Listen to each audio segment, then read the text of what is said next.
I knew my brothers were idiots, but I didn't know they were this stupid until the night they gambled me away in a poker game. Had the misfortune of being raised by three of the dumbest men in the Arizona territory. My brothers, Jack, Frank, and Billy, inherited our father's ranch when he died 2 years ago. And in those 2 years, they've managed to drink away half the cattle, lose a quarter of the land to unpaid debts, and generally run the place into the ground. I'm 23 years old, and I've spent the last 2 years trying to hold everything together. Cooking, cleaning, managing the books they can't be bothered to look at, trying to make our dwindling money stretch. They treat me like unpaid help. Which I am. But I stay because this ranch was my mother's before she died, and I'll be damned if I let her memory get sold off piece by piece to pay for their whiskey. But apparently, they found an even faster way to lose everything. It was a Friday night in September. The three idiots had ridden into town for their weekly poker game at the Silver Spur Saloon. I stayed home like always, mending their shirts and pretending I didn't hear the creditors knocking on our door earlier that day. We were 3 months behind on the bank loan. The banker had made it very clear, pay up by the end of the month, or the ranch gets auctioned off. I'd asked my brothers about it that morning. Begged them to skip the poker game, save the money, maybe sell a few more cattle to make the payment. Jack had laughed in my face. Don't worry your pretty little head about it, Emma. We'll win big tonight. Frank's got a lucky feeling. Frank's lucky feelings had lost us $200 last month. But did they listen to me? Of course not. I'm just a woman. What do I know? So I sat in the ranch house that night, sewing by lamplight, trying not to think about how we were going to lose everything. They came home around 2 in the morning. I heard the horses before I heard their voices. They were loud, drunk. And there was someone else with them. I set down my sewing and walked to the door. Opened it just as they were stumbling up the porch steps. Jack saw me first. His face was flushed, his eyes glassy. Emma. Good, you're awake. We got a situation. You're drunk. I looked past him at Frank and Billy, who wouldn't meet my eyes. Please tell me you didn't lose all our money again. Well, see, that's the thing. Jack rubbed the back of his neck. We didn't exactly lose money. What does that mean? That's when I noticed the fourth man. He'd been standing in the shadows, but now he stepped forward into the lamplight from the house. He was Apache. Tall, maybe 6'2", with long black hair tied back and dark eyes that seemed to see right through me. He was dressed in a mix of traditional and white man's clothing, buckskin pants, a cotton shirt, a leather vest. And he was looking at me like I was a problem he hadn't expected. Who is this? I asked. This is, Jack squinted like he was trying to remember. What was your name again? Nashoba. The man's voice was deep, calm. He had a slight accent but spoke perfect English. Right, Nashoba. He won the poker game tonight. I looked between my brothers and this stranger. Congratulations to him. Now what does that have to do with me? The three idiots exchanged glances. Billy, the youngest at 25, looked like he might throw up. Well, see, Frank started, we kind of ran out of money. But the pot was huge. Biggest we've ever seen. So we needed to, offer collateral. My blood went cold. What kind of collateral? No one answered. What kind of collateral? Jack finally met my eyes. The ranch. We bet the ranch. I couldn't breathe. You bet our mother's ranch. Are you insane? We thought we'd win. Billy protested. Frank had a good hand. Obviously not good enough. I wanted to scream, but I kept my voice level, barely.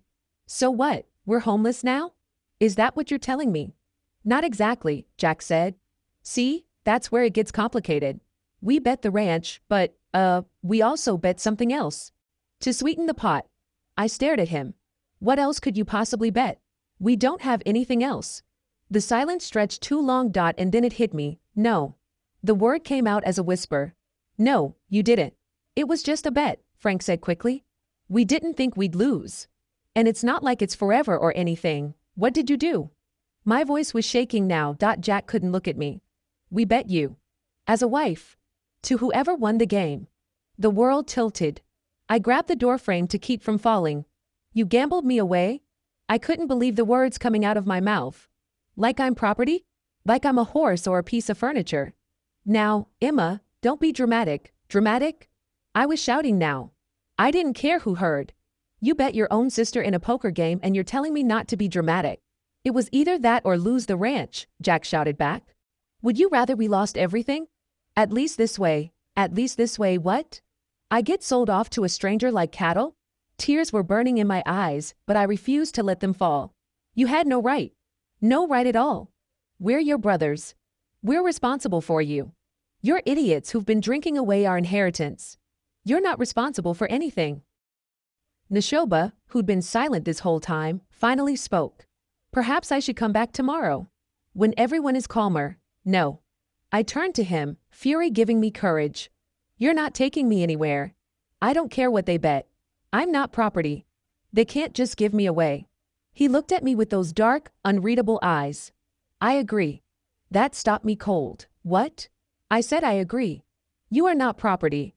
They had no right to bet you. He looked at my brothers with open disgust. And only cowards would gamble away their sister to save their own skins. Jack bristled. Now hold on. I don't want her, Neshoba continued, cutting him off. His words should have hurt, but somehow they didn't. I wanted the ranch. I need the land. The water access. Not a wife I'd have to drag back against her will. So you're not taking her? Billy sounded hopeful. No. I'm not. Neshoba turned to leave, then paused. But I am taking the ranch. You lost it fair and square. You have 1 week to clear out. Wait, I found myself calling out. He stopped, looked back at me. You're taking the ranch? Our home? It's not your home anymore. Your brothers gambled it away. I won it legally. The deed will be transferred by Monday. But where will we go? He shrugged. Not my problem. And just like that, he walked off into the darkness. We heard his horse ride away a moment later. I stood there on the porch, shaking. From anger, from fear, from the sheer overwhelming disaster of what had just happened. Then I turned to my brothers. Get out. Jack blinked. What? I said get out. Off this porch, now. Emma, we need to talk about this. Now. They scrambled back, eyes wide. They'd never seen me like this. I'd always been quiet, obedient, the good sister who cleaned up their messes. Not anymore. You gambled me away, I said, my voice deadly calm now. You bet your own sister like I was a piece of property. And you did it to save a ranch you've been slowly destroying for 2 years. We were trying to save our home, Frank protested weakly. This was never your home. This was Mama's ranch. She built it from nothing after Papa died. She left it to all of us, not just you 3.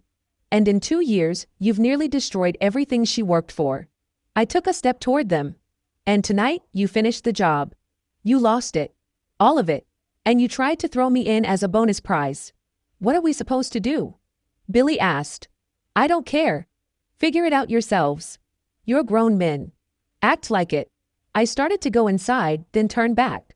And don't bother coming to me for help. Ever again. As far as I'm concerned, I don't have brothers anymore.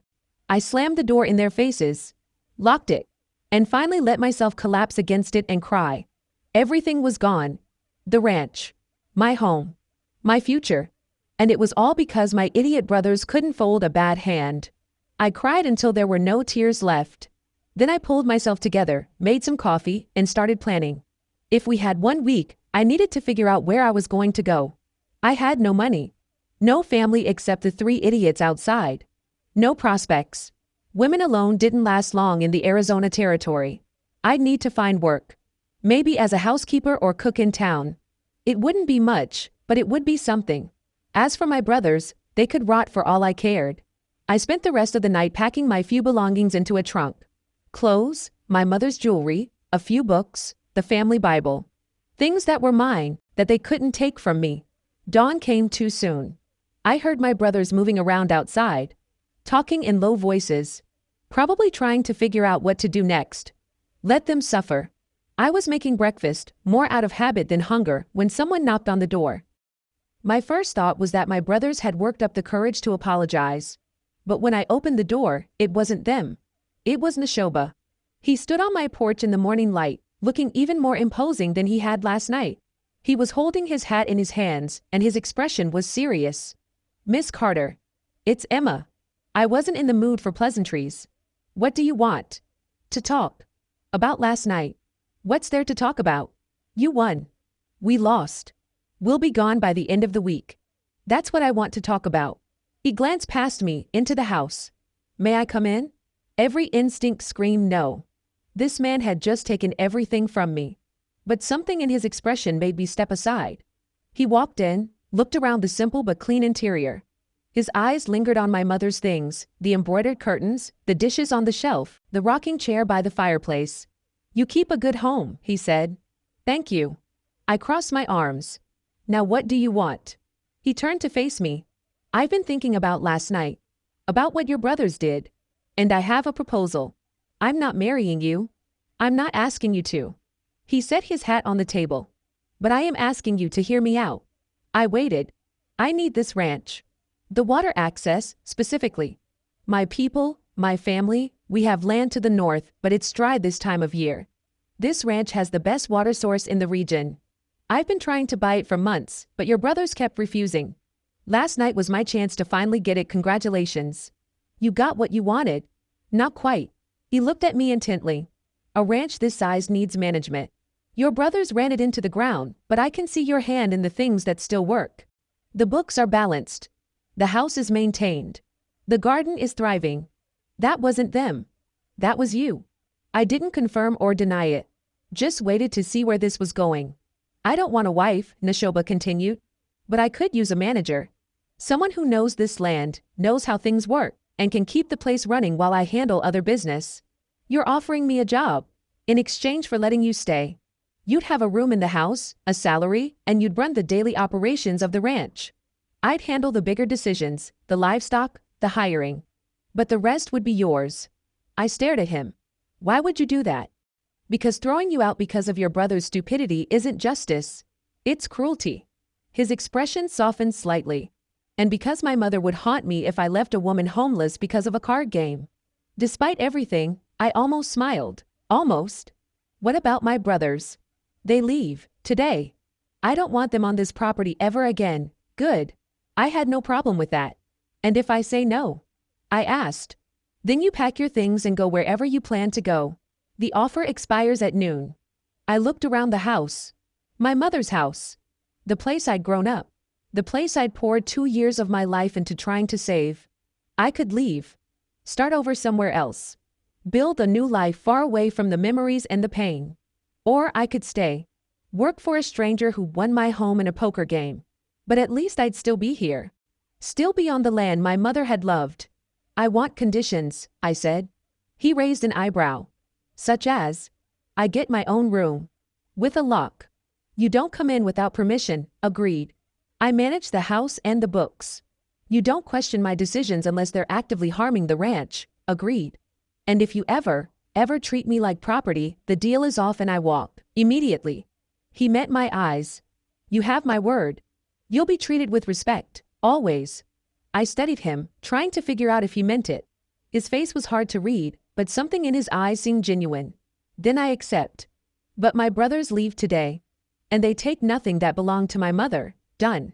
He held out his hand. "Do we have an agreement?" I looked at his hand, took a breath, and shook it. "We have an agreement."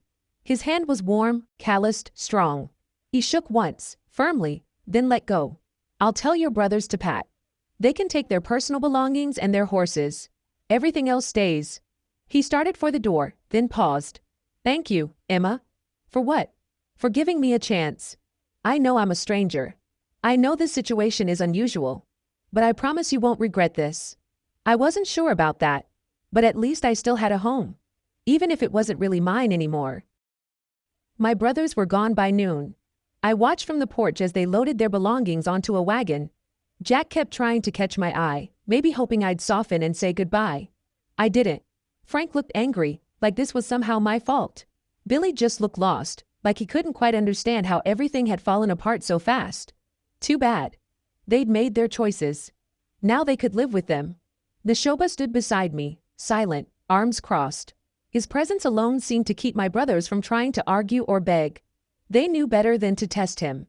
"Where will you go?" I finally asked, not because I cared, but because some small part of me still felt obligated to ask. Jack loaded the last bag. "We'll figure it out. Maybe head to California. Heard there's work there." "Good luck." I didn't mean it. They climbed onto the wagon. Jack picked up the reins, then looked at me one more time. "Emma, I'm sorry. We really thought." "Just go." He nodded. Snapped the reins. and the three of them rolled away down the dusty road without looking back. I stood there until they disappeared from view. Then I took a deep breath and turned to Neshoba. Well, I guess it's just us now. For today, yes. Tomorrow I'll bring some of my family to help with the work. My cousin and his wife, maybe one or two others. Is that acceptable? It's your ranch now. You don't need my permission. Perhaps not. But you'll be working with them. Better if you're comfortable. That surprised me. Most men wouldn't care about a housekeeper's comfort. Thank you, I said. I appreciate that. He nodded. I'll be staying in town tonight. Need to handle the paperwork for the deed transfer. I'll return tomorrow afternoon. Will you be all right here alone? I've been alone before. I'll be fine. The well is full. You have enough supplies? Yes, good. Lock the doors tonight. Just in case. He walked to his horse, a beautiful paint stallion tied near the barn. If you need anything, the general store in town knows how to reach me. I'll be fine, I repeated. He swung up into the saddle with easy grace. I'm sure you will be. But the offer stands.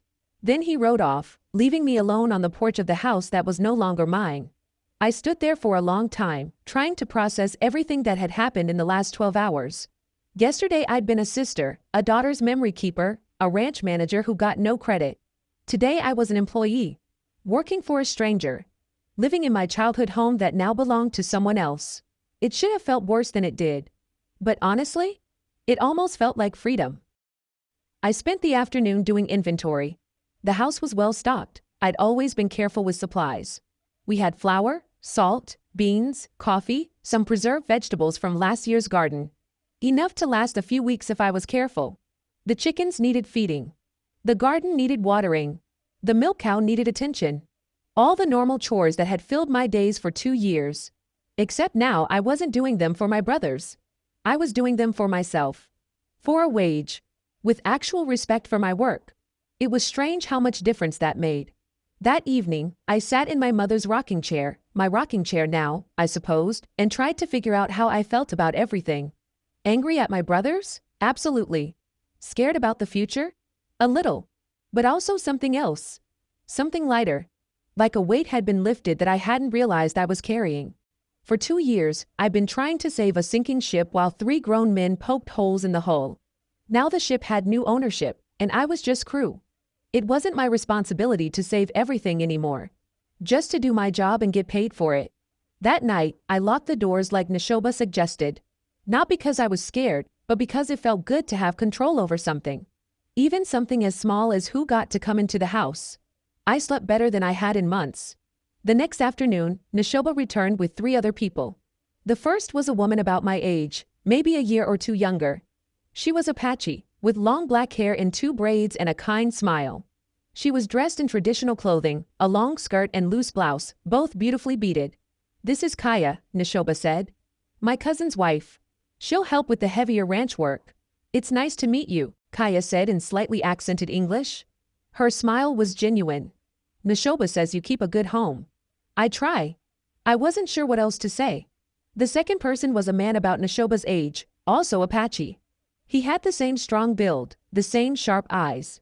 This is Dakota, Kaya's husband. My cousin. Dakota nodded respectfully but didn't smile. He looked at me with obvious suspicion, like he wasn't sure what to make of a white woman working for Neshoba. The third person surprised me. He was white, maybe 40, with graying hair and weathered features. And this is Charlie. He's worked with me for 3 years. Knows cattle better than anyone I've ever met, ma'am. Charlie tipped his hat. Heard you've been keeping this place running pretty much single-handed. That's impressive. Thank you. Neshoba gestured toward the house. Emma has agreed to manage the household and the books. Kaya, you'll work with her on the daily operations. Dakota and Charlie, you'll handle the livestock and outdoor work. I'll coordinate everything and handle business in town. It was the most organized my brothers had ever been in their entire lives. Are there questions? Neshoba asked. Dakota spoke in Apache. Fast, sharp words I didn't understand. But his tone made it clear he wasn't happy. Neshoba responded in the same language. Firm, calm, but with an edge of authority that said the discussion was over. Dakota scowled but nodded. What did he say? I asked, because if we were going to work together, I needed to know. Neshoba hesitated. Then, he doesn't trust white people. He thinks keeping you here is a mistake. Because of what my brothers did. Because of what many white men have done. Dakota's family lost their land to the army 5 years ago. He has reasons for his distrust. I looked at Dakota. He met my eyes, his expression hard. I understand, I said. And I'm sorry for what was done to your family. I can't change the past. But I can promise I'll do my job well and won't cause trouble. Dakota didn't respond. Just turned and walked toward the barn. He'll come around, Kaya said gently. He's angry at the world right now. Not at you specifically, maybe. I turned to Neshoba. Anything else I should know? The herd is in the south pasture. About 100 head. We'll need to move them closer to the water source in a few days. Can you help Kaya prepare supplies for that? Of course, good. He looked around the property, then back at me. I know this is strange. All of it. But I think it can work. I'll make it work. I said it with more confidence than I felt. Over the next few days, we all settled into a rhythm. Kaya was wonderful to work with. She was patient, kind, and incredibly capable. She taught me how to make traditional Apache foods, and I taught her some of the recipes my mother had used. We managed the house together, and for the first time in years, I wasn't doing everything alone. Charlie was easygoing and professional. He did his job without complaint and treated me with the same respect he showed Neshoba. At meals, he'd tell stories about his years working ranches across the territory, and some of them were actually funny. Dakota remained cold. He did his work, but he avoided me. Barely spoke to me. When he did, it was curt and minimal. I tried not to let it bother me. He had his reasons. Neshoba was gone most of the time. He'd ride out early, come back late, sleep in the bunkhouse with Charlie and Dakota. I barely saw him except at dinner, which we all ate together. But when he was around, he was observant. He noticed things. When the hen house door was sticking, he fixed it without being asked. When I mentioned we were low on coffee, he brought some back from town. When I struggled to move a heavy barrel, he appeared out of nowhere to help. He didn't talk much, but he paid attention. One evening, about a week after the new arrangement started, I was doing the books in the house. The numbers were better than they'd been in months. Neshoba actually paid his bills on time and didn't drink away the profits. There was a knock on the door. I opened it to find Neshoba standing there, hat in hand. Am I interrupting? No, come in. Is something wrong? No. I wanted to check on the accounts. Make sure everything is in order. I showed him the ledger. He looked through it carefully, his expression unreadable. You're good at this, he said finally. My mother taught me. She handled all the business when my father was alive. Your brothers didn't appreciate that. My brothers didn't appreciate much. I closed the ledger. But that's in the past. He was quiet for a moment. Then, are you happy here? With this arrangement? The question surprised me. Does it matter? Yes. If you're miserable, you'll leave eventually. Better to know now. I thought about it. Really thought about it. I'm not miserable. It's strange, working in my own home for someone else. But it's better than I expected. You treat me fairly. Kaya's become a friend. Even Charlie is pleasant company. And Dakota is doing his best to pretend I don't exist. But I understand why. Neshoba nodded slowly. He'll come around. He just needs time. I can give him time. Another silence. Then Neshoba said, Your brothers came by the Silver Spur yesterday, drunk. Asking about the ranch. My stomach dropped. What did they want? To know if they could work here. Claim they have nowhere else to go. What did you tell them? No. His voice was flat, final. They made their choices. They're not welcome here. Relief flooded through me. Thank you. You don't need to thank me. They gambled you away like property. They don't deserve second chances. He said it so matter-of-factly, but there was anger underneath. Not at me. At what had been done to me. Can I ask you something? I said, yes. That night. The poker game. You said you didn't want me. That you only wanted the ranch. I remember. Did you mean that? Or were you just saying it to make me feel better? He looked at me with those dark, serious eyes. I meant it. I don't want a wife I'd have to drag back against her will. Marriage should be a choice. For both people. But you played the game knowing I was part of the bet. I did. And I'm not proud of that. He set his hat on the table. I was desperate for this land. My family needs the water access. But when I saw you on that porch, saw how angry and hurt you were, I knew I couldn't do it. Couldn't take you like a prize. So you refused me. so I refuse to participate in what your brothers tried to do. You're not an object. You're a person. He paused. Though I'll admit, offering you the job instead was partially selfish. This ranch does need good management. And you're the best qualified. Despite everything, I smiled. At least you're honest about it. I tried to be. He picked up his hat. I should let you finish the books. But Emma, yes. If this arrangement ever stops working for you, if you're ever unhappy or uncomfortable, you can leave. No questions asked. I'll even help you find a new situation if you want one. Why would you do that? Because you deserve to choose your own life. No one should take that from you. Not your brothers, not me, not anyone. He left before I could respond. I sat there in the quiet house, staring at the closed door, and felt something shift in my chest. Neshoba was nothing like my brothers. Nothing like any man I'd ever known.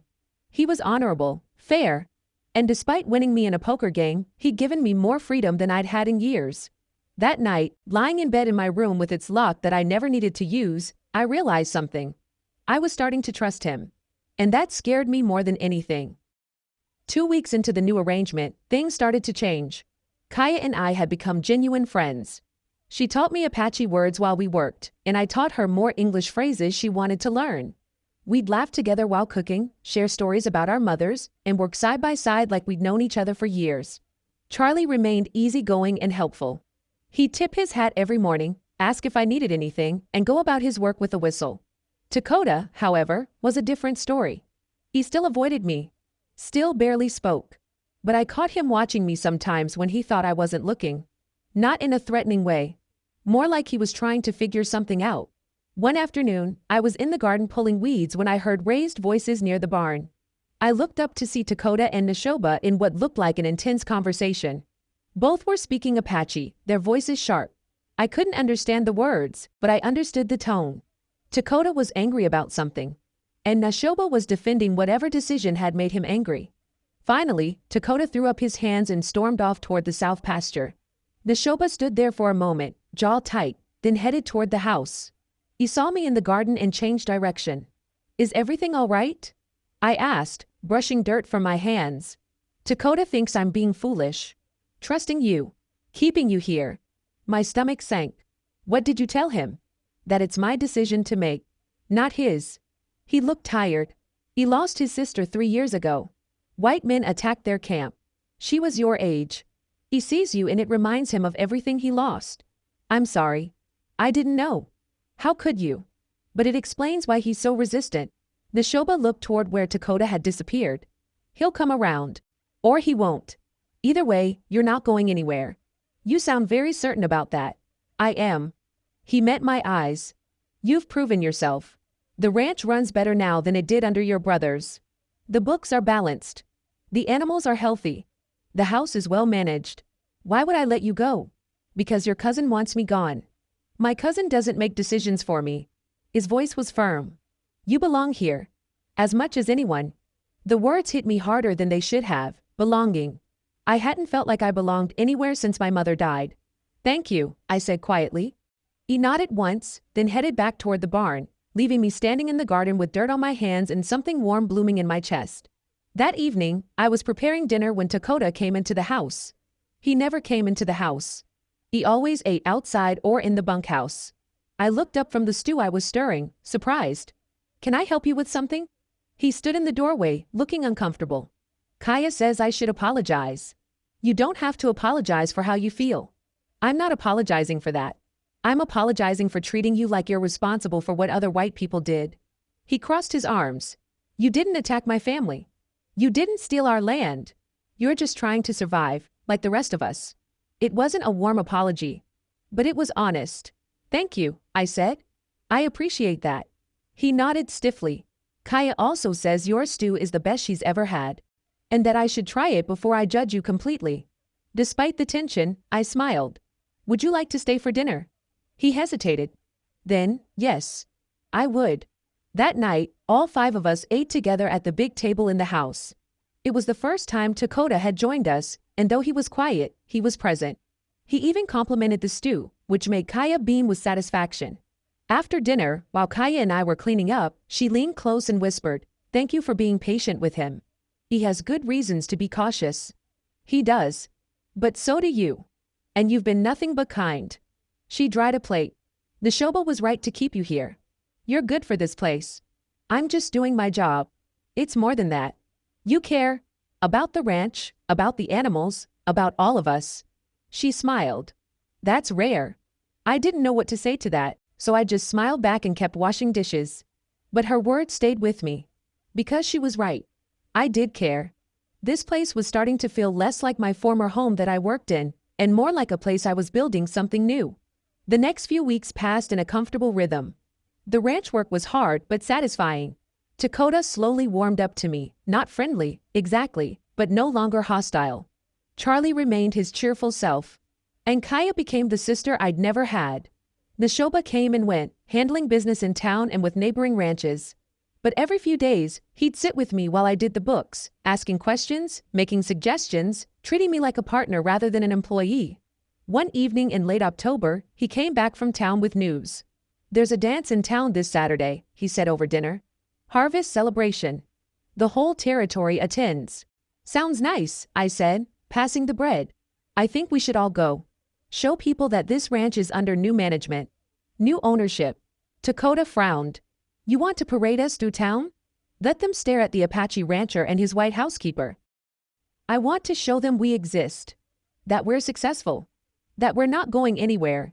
Neshoba's voice was calm but firm. Besides, it's been a good harvest. We should celebrate. I don't have anything to wear to a dance, I said. It was true. My dresses were all practical work clothes, worn and faded. Then we'll get you something, Neshoba said simply. Consider it part of your salary. You represent this ranch now. You should look the part. Kaya clapped her hands together. Oh, this will be wonderful. Emma, we can go to town tomorrow and find you something beautiful. I wanted to argue. To say it was too much. But the truth was, I hadn't been to a dance in years. And the idea of going, of being part of something social and fun, made something light up inside me. All right, I said. Let's do it. The next day, Kaya and I rode into town together. The general store had a small selection of ready-made dresses, but nothing that really fit. There's a seamstress 2 doors down, the shopkeeper suggested. Mrs. Chen. She does beautiful work. Mrs. Chen was a tiny Chinese woman with sharp eyes and clever hands. She took one look at me and immediately started pulling fabrics from her shelves. You need something that shows you're respectable but not boring, she announced. Something that says you're a woman of substance. She held up a deep green fabric that reminded me of pine trees. This, with your coloring, this will be perfect. I can't afford. Neshoba already paid, Kaya interrupted with a grin. He told Mrs. Chen to make you something nice. His words, not mine. I didn't know whether to be grateful or embarrassed. He didn't have to do that. He wanted to, Mrs. Chen said, already taking my measurements. And between you and me, that man doesn't do anything he doesn't want to do. If he's buying you a dress, he has his reasons. I chose not to think too hard about what those reasons might be. 3 days later, Mrs. Chen delivered the dress. It was beautiful, the green fabric draped elegantly, with simple but flattering lines. Not too fancy, but definitely nicer than anything I'd owned in years. Saturday evening arrived faster than I expected. I put on the dress, pinned up my hair the way my mother used to wear hers, and looked at myself in the small mirror. I looked different, older, more confident, like someone who belonged at a harvest dance instead of someone just trying to survive. When I came out of my room, everyone was waiting. Kaya wore a beautiful traditional dress. Charlie had cleaned up nicely in a pressed shirt. Even Dakota looked presentable, though he still seemed skeptical about the whole thing. And Neshoba. He wore dark pants, a clean white shirt, and a vest. His long hair was tied back neatly. He looked handsome and commanding and completely comfortable in his own skin. When he saw me, he stopped mid-sentence in whatever he'd been saying to Charlie. You look, he paused, searching for words. That dress suits you. Thank you. For the dress. You didn't have to. I wanted to. He offered his arm. Shall we? The dance was being held in the town square. By the time we arrived, it was already crowded with ranchers, shopkeepers, families, and cowboys. A band was playing on a makeshift stage, and people were already dancing. We got looks, of course. An Apache man arriving with a mixed group was unusual. And people definitely noticed me, the former Carter girl, now working for the man who'd won her family's ranch in a poker game. I could hear the whispers, see the stares. But Neshoba walked through it all with his head high, and somehow that made it easier for me to do the same. We found a spot near the edge of the crowd. Kaya and Dakota disappeared to get drinks. Charlie went to talk to some cowboys he knew, which left me standing with Neshoba, watching the dancers. "Do you dance?" he asked. "I used to.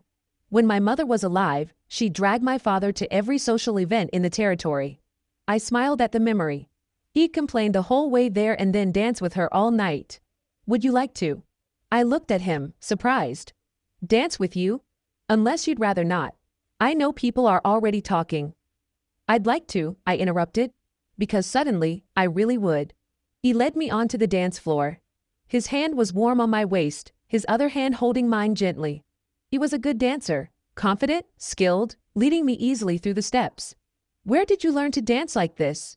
I asked. My mother insisted all her sons learn. Said it was important to understand both worlds, Apache and white. He spun me gently. She was a wise woman. Was? She died 4 years ago, illness. My father followed 6 months later. Heart gave out. His voice was matter of fact, but I heard the pain underneath. "I'm sorry." "So am I. They would have liked you, I think." "Why do you say that?" "Because you're strong, resilient. You adapt without losing who you are." He looked down at me. Those are qualities they valued. The song ended. Another started. We kept dancing. Around us, I noticed the whispers had changed. People weren't just staring anymore. Some were nodding approvingly. Others looked curious instead of judgmental. We were breaking expectations just by being here, together. Acting like equals instead of owner and employee. It felt radical. And also perfectly natural. "Thank you," I said quietly. "For what?" "For this. For treating me like I matter. For giving me a place when I had nowhere to go." I met his eyes. "For refusing to treat me like property." His hand tightened slightly on my waist. "Emma, you've earned everything you have. I didn't give you anything you didn't deserve. Still. Thank you." We danced 2 more songs before taking a break. Kaya found me immediately, grinning like she'd won something. "You two look good together," she said, not even trying to be subtle. "We were just dancing. Just dancing." "Is that why he couldn't take his eyes off you the entire time?" "I'm just saying what everyone's thinking." She handed me a cup of punch. "He cares about you, Emma. More than just as an employee." We're not, I didn't know how to finish that sentence. "Not yet, maybe. But give it time." She winked and walked away, leaving me flustered and confused. The rest of the evening passed in a pleasant blur. I danced with Charlie, who was surprisingly graceful. Even Dakota asked me for one dance, though he remained mostly silent throughout it. But it was the dances with Neshoba I kept thinking about. The way his hand felt on my waist. The way he looked at me like I was someone worth looking at. It scared me how much I liked it. We rode home under a sky full of stars. Everyone was tired but happy. Even Dakota seemed less grumpy than usual. When we reached the ranch, everyone said their good nights and headed to their respective sleeping quarters. I was about to go inside when Neshoba called my name. "Emma, wait." I turned. He was standing a few feet away, his expression serious in the moonlight. "Tonight was good," he said. "Thank you for coming. For representing the ranch well. It was fun. I'm glad we went." "So am I." He took a step closer. "Can I ask you something?" "Of course. Are you happy here?" "Really happy. Not just content, but actually happy?" The question caught me off guard. "Why are you asking?" "Because if you're not, if you're just staying because you have nowhere else to go, I want to know. I want to help you find something better." I looked at him, this man who'd won me in a poker game and then refused to claim me. Who'd given me a job and respect and freedom? Who danced with me at a public event and didn't care what people thought? "I'm happy," I said honestly. "Happier than I've been in a long time. Maybe ever." Relief washed over his face. "Good. That's good. Why does it matter so much to you?" He was quiet for a long moment. Then, "Because you matter to me. More than you probably should, given our arrangement. But you do." My heart was pounding. "Neshoba. You don't have to say anything. I just wanted you to know. That you're not just an employee. Not to me." He took a breath. "Good night, Emma." He walked away before I could respond. Left me standing in the moonlight with my heart racing and my mind spinning. I went to bed that night and couldn't sleep. Because everything had changed, again. And I had no idea what to do about it. The next few weeks were awkward, not bad awkward. Just uncertain. Like we were both dancing around something neither of us knew how to name. Neshoba was careful around me, respectful. But there was something in the way he looked at me now. Something warm and attentive that made my stomach flip every time I caught him watching me. And I was watching him too. More than I should. I noticed how patient he was with the horses. How he listened when Dakota or Charlie had concerns. How he always made sure everyone ate before he did. How his rare smiles transformed his entire face. I was falling for him, slowly, terrifyingly. Completely. And I had no idea what to do about it. Kaya noticed, of course. She noticed everything. You're both being ridiculous, she announced one afternoon while we were preserving vegetables. Just talk to each other. Tell him how you feel. I don't know how I feel. Liar. She pointed a wooden spoon at me. You're in love with him. He's in love with you. Everyone can see it except you two. It's not that simple. He's my employer. I work for him. There are rules about. Rules? Kaya laughed. Emma, you live on the edge of the Arizona territory. There are no rules out here. Only what you decide is right for you. But what if it doesn't work out? What if we try and it ruins everything? I'd lose my job, my home, everything. Or, Kaya said gently, you gain a partner. A husband. A life that's actually yours instead of one you're just surviving through. I wanted to believe her. But the fear was too strong. That evening, I was in the barn checking on one of the horses who'd seemed off earlier. She was better now, eating normally, but I wanted to be sure. I didn't hear anyone approach until Neshoba spoke from behind me. How is she? I jumped, then laughed at myself. She's fine. Just a mild colic. She's eating again. Good. He stepped into the stall, ran his hand down the horse's neck. You're good with them. The animals. They trust you. I like them better than most people. He smiled at that. I understand the feeling. We stood in comfortable silence for a moment, both petting the horse. Emma, he said finally. About what I said the other night. After the dance. My heart started pounding. You don't have to, I do. Because I think I said it wrong. He turned to face me. I told you that you matter to me. But I didn't explain why. Or how much. Neshoba, let me finish, please. He took a breath. When I won that poker game, I thought I was just getting land. Water access. A strategic property. But then I met you. And you were so angry, so fierce, so completely unwilling to be treated like property. And I respected that. Admired it, even. I couldn't speak. Could barely breathe. These past 2 months, working with you, watching you run this ranch better than your brothers ever did, seeing how you treat everyone with kindness even when they don't deserve it. He paused. I've fallen in love with you, Emma, completely, irreversibly. And I needed you to know that. The words hung in the air between us. But, he continued, I also know that you came here because you had no choice. That I'm your employer and you depend on this job.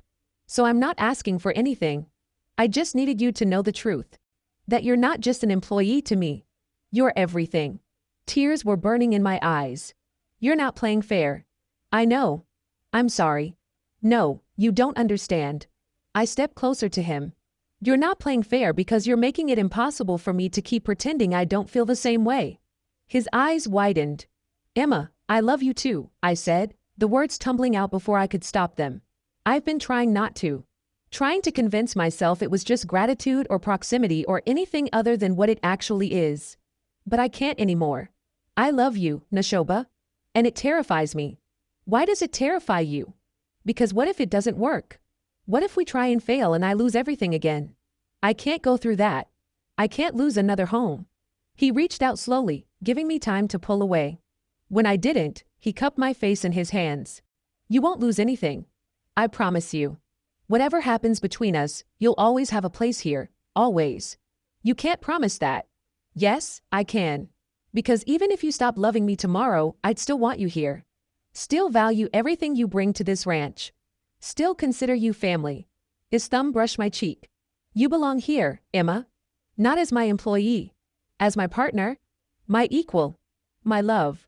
And then he kissed me. It was gentle at first, tentative. Like he was afraid I'd change my mind.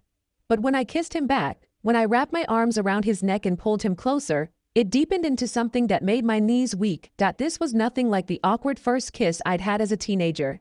This was fire and promise and coming home all at once. When we finally pulled apart, we were both breathing hard. "So," he said, his forehead resting against mine. "What happens now?" "I don't know. This is all very new to me." "Me too." He smiled. "But I'm willing to figure it out if you are." "I am. But we should probably tell everyone. Kaya's going to be insufferable when she finds out she was right." He laughed. Actually laughed. It was a beautiful sound. "She already knows. They all do. We're not as subtle as we think." "Oh God. It's all right. They approve." Dakota even said." He stopped. "What did Dakota say?" "That if I didn't tell you how I felt soon, he was going to lock us in the barn until we figured it out ourselves." I burst out laughing. "He did not. He absolutely did. And he was serious." We stood there in the barn, holding each other, laughing like idiots. And for the first time in years, I felt completely, perfectly happy. But of course, happiness never lasts long. 2 days later, my brothers came back. I was in town with Kaya, buying supplies, when I saw them. They were standing outside the saloon, looking worse for wear, thinner, dirtier, desperate. Jack saw me first. His face lit up. "Emma. Emma, wait." I kept walking. Kaya put a protective hand on my arm. But Jack was faster. He caught up to us outside the general store. "Emma, please. Just hear me out. I have nothing to say to you. We made a mistake. A terrible mistake. But we're family. You can't just turn your back on family. You turned your back on me when you gambled me away in a poker game." I kept my voice level, cold. "We're not family anymore. We haven't been for months. We're sorry. All of us. We know we messed up. But we've got nowhere to go, Emma. No money, no prospects. We're starving. That's not my problem." Frank and Billy had joined us now. Both looked as desperate as Jack. Billy was actually crying. "Please," Billy begged. "We know we don't deserve your help. But just this once. Just enough to get back on our feet." "No, Emma." I said no. "You made your choices. Now live with them." I turned to walk into the store. Jack grabbed my arm, hard. "You're coming with us. We need to talk." "Let go of me." "Not until you listen." The lady said let go. Neshoba's voice cut through the tension like a knife. I hadn't heard him approach, but suddenly he was there, standing between me and my brothers. Dakota and Charlie were with him, both looking ready for a fight. Jack dropped my arm immediately. "This is family business." "Emma is my family now," Neshoba said quietly. "Not yours. You gave up that right when you treated her like property. We're her brothers. You're 3 men who gambled away their sister and their home. You're nothing to her anymore." Neshoba didn't raise his voice, but the threat in it was clear. "Leave, now. And don't come back to this town. If I see you anywhere near Emma again, you'll regret it. You can't threaten us." Dakota stepped forward. Said something in Apache. I didn't understand the words, but I understood the tone. It promised violence. My brothers looked at each other. At the 3 men facing them down. At me, standing behind Neshoba with my chin raised. And they backed down. "Fine," Jack spat. "Keep her. She was always more trouble than she was worth anyway." They walked away. Disappeared into the crowd. I stood there shaking. Not from fear. From anger. From the relief of finally being free of them. Neshoba turned to me. "Are you all right?" "Yes. Thank you. They won't bother you again. I'll make sure of it." "I know." I looked up at him. "You always protect me. Even when I don't ask you to. That's what you do for people you love." Kaya made a sound that might have been a squeal. "Did you two finally figure it out?" "Yes," I said, unable to stop smiling. "Yes, we did. She hugged me so hard I couldn't breathe. Finally. I was about to take Dakota's advice and lock you both in the barn. You knew about that." Everyone knew about that. She was grinning. "We've been waiting for you two to stop being stubborn and admit you love each other." Even Dakota was smiling. Actually smiling. About time. We finished our shopping and headed home. The whole way back, Neshoba rode beside me, our horses close enough that our legs occasionally brushed. Every time they did, he'd look at me and smile. That night, after dinner, he asked me to walk with him. We headed toward the creek, the same creek where I'd found him bleeding all those months ago. "This is where it all started," I said, looking at the water. where my brothers lost everything and I thought my life was over. And now? Now I think maybe it was the beginning instead of the end. I turned to face him. If they hadn't gambled the ranch away, if you hadn't won, if you hadn't given me a job, none of this would have happened. I'd probably still be there, miserable, slowly dying inside. Fate works in strange ways. Do you believe in fate? I believe that some things are meant to be. That the right people find each other, even through impossible circumstances. He took my hand. I believe we were meant to find each other, Emma. One way or another. So do I. He pulled something from his pocket. A small leather pouch. I have something for you. What is it? Open it. Inside was a ring. Simple silver with a turquoise stone. Beautiful and unpretentious. It was my mother's, he said quietly. My father gave it to her when they married. She left it to me to give to my wife someday. My heart stopped. Neshoba. I know this is fast. I know we've only known each other a few months. But I also know that I want to spend the rest of my life with you. Building this ranch together. Making a real home. Starting a family if you want that. He got down on one knee in the grass beside the creek. Emma Carter, will you marry me? I was crying. Happy tears this time. Yes. Yes, I'll marry you. He slid the ring onto my finger. It fit perfectly. Then he stood and kissed me like we had all the time in the world. Because we did. We had time. We had land. We had each other. And that was more than enough. I married Neshoba on a spring morning with wildflowers blooming across the ranch. It wasn't a big ceremony. Just Kaya, Dakota, Charlie, a few of Neshoba's family members, and the local preacher who'd agreed to do a mixed ceremony that honored both Apache and Christian traditions. I wore my mother's wedding dress, altered to fit me. Neshoba wore traditional Apache wedding clothing that his mother had made years ago. We exchanged vows in English and Apache, promising to honor and protect each other for as long as we both lived. Kaya cried through the entire thing. Even Dakota looked emotional. And when Neshoba kissed me as my husband for the first time, I felt like I'd finally come home. The ranch thrived under our joint management. We expanded the herd, improved the water systems, and built a relationship with neighboring ranches that brought in steady business.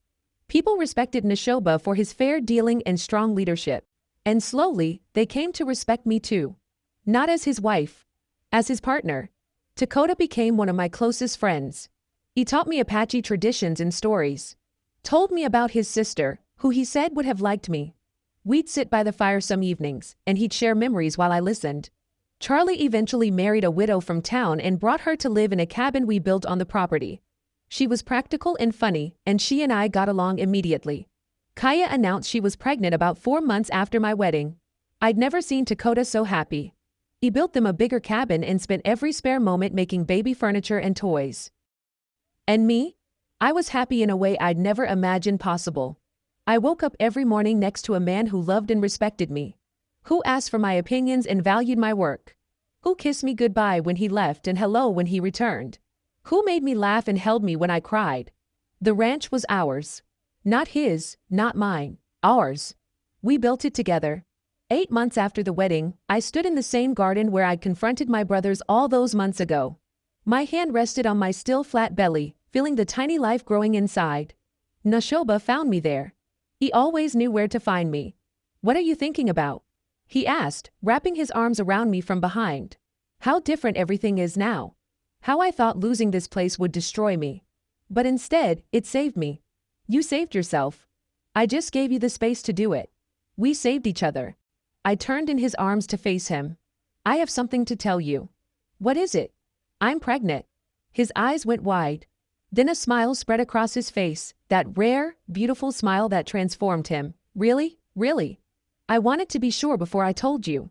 The doctor confirmed it yesterday when I was in town. He picked me up and spun me around, laughing. When he set me down, he kept his hands on my waist, looking at me like I'd given him the world. We're going to have a baby, he said, like he was testing the words. We're going to have a baby. Are you scared? A little. But mostly excited. You're going to be an amazing father. And you're going to be an extraordinary mother. He kissed my forehead, my cheeks, my lips. I love you, Emma. More than I thought it was possible to love another person. I love you too. Even when you wake me up before dawn to check on the cattle. He laughed. I'll try to let you sleep in more. Now that you're pregnant. You better. We stood in the garden as the sun set, his hand on my belly, planning for our future. Talking about names and nurseries and whether we wanted a boy or a girl. We didn't care, as long as the baby was healthy. That night, lying in bed with my head on his chest, I thought about the path that had brought me here. My brothers gambling me away in a poker game could have been the worst thing that ever happened to me. Could have destroyed me. Instead, it led me to Nashoba. To real love. To a partnership built on respect and equality. To a home that was truly mine. Sometimes the worst moments of your life are actually doorways to something better. You just have to be brave enough to walk through them. I'd been brave. And I'd found everything I never knew I needed. 9 months later, I gave birth to a daughter. We named her Sarah, after my mother. She had my eyes and Nashoba's dark hair. And from the moment she was born, she was surrounded by love. Kaya's son was born 2 months later. The two babies grew up together, more siblings than cousins. The ranch was filled with laughter and chaos and joy. My brothers never came back. I heard rumors over the years that they'd headed to California, that Jack had died in a mining accident, that Frank and Billy were working as ranch hands somewhere in Nevada. I didn't seek them out. That chapter of my life was closed. This was my family now, Nashoba. Our children. Kaya and Dakota and their growing family. Charlie and his wife. The community we built on this land. Sometimes, on quiet evenings, I'd walk down to the creek. The place where everything changed. Where my old life ended and my new one began. I'd think about that scared, angry woman I'd been. The one who thought her life was over. Who'd believe she'd lost everything. She had no idea how much she was about to gain. What are you thinking about? Nashoba's voice came from behind me. He followed me down to the creek, like always. About how grateful I am. For all of this. For you. He pulled me into his arms. I'm the grateful one. You gave me everything. We gave each other everything. We stood by the creek as the stars came out, holding each other, listening to the water flow. The same water that had been there the night everything changed. Life is strange. You can't predict it. Can't control it. All you can do is hold on during the bad parts and savor every moment of the good. And this? This was very, very good. I'd been gambled away by my brothers. Won by a stranger. Given a job when I had nothing. And somehow, through all of that, I'd found love. Real, lasting, beautiful love. The kind of love worth fighting for. Worth building a life around. Worth everything. My name is Emma. And this is my story. The story of how I lost everything and gained so much more. How the worst night of my life led to the best years. How a poker game I never wanted to be part of gave me the partner I'd been searching for all along. Sometimes fate works in the strangest ways. And sometimes, the man who refuses to claim you as property is exactly the man worth choosing for yourself.